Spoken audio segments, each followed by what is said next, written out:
মুখ্যমন্ত্ৰীৰ নিৰ্দেশনা কংগুষ্ট প্ৰদৰ্শন একাংশ চিকিৎসকৰ ব্যক্তিগত চিকিৎসালয়ত চৰকাৰী চিকিৎসকে চিকিৎসা কৰিব নোৱাৰিব বুলি মুখ্যমন্ত্ৰীয়ে নিৰ্দেশ প্ৰদান কৰিছিল আৰু তাৰ পাছতো এতিয়া দেখিবলৈ পোৱা গৈছে যমুনামুখ প্ৰাথমিক চিকিৎসালয়ৰ কৰ্মচাৰীয়ে নিজৰ মই মতালিৰে কাম কৰি আহিছে আৰু এই অভিযোগ উত্থাপন কৰিছে এতিয়া ৰোগীসকলে চৰকাৰী নিয়ম মতে পুৱা 8:30 চিকিৎসালয়ত উপস্থিত হ'ব লাগে কিন্তু ইয়াৰ বিপৰীতে 10 বজাৰ পাছতহে চিকিৎসালয়ত গৈ চিকিৎসক উপস্থিত হোৱাৰ অভিযোগ উত্থাপন কৰিছে নিয়ম ভংগ কৰি কৰ্তব্যৰ সময়খিনিত নিজৰ চেম্বাৰত ৰোগী চোৱাচিতা কৰি থকাৰ অভিযোগ চিকিৎসক এফএ আহমেদৰ বিৰুদ্ধে নিয়ম নমুনা এই সকল চিকিৎসক আৰু কৰ্মচাৰীৰ বিৰুদ্ধে যাতে বিহিত ব্যৱস্থা গ্ৰহণ কৰে তাৰ বাবে মুখ্যমন্ত্ৰী ডক্টৰ হিমন্ত বিশ্ব শৰ্মাৰ ওচৰত দাবী উত্থাপন কৰিছে ৰোগীসকলে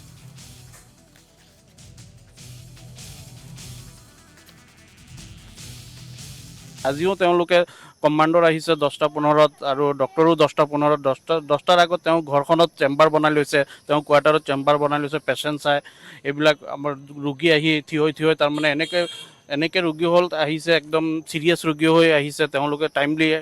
আহিব পৰা নাই নাহে ৰুমত থাকে পেশেন্ট চাই 8:30 বজাৰ টাইম এতিয়া কেইটা 9:40 হৈছে এতিয়ালৈকে ডক্টৰ চেম্বাৰত আছে কেতিয়াবা আমাৰ ধৰক আহোঁতে অলপ আধা ঘণ্টা দেৰি হ'ব পাৰে আৰু যিজনী ৰিচেপশ্যনিৰ ছোৱালী সেইজনী আহোঁতে আজি অলপ দেৰি হৈছে সেইখিনি আমি আৰু চাম মানে নেক্সটত যাতে নহয় মানে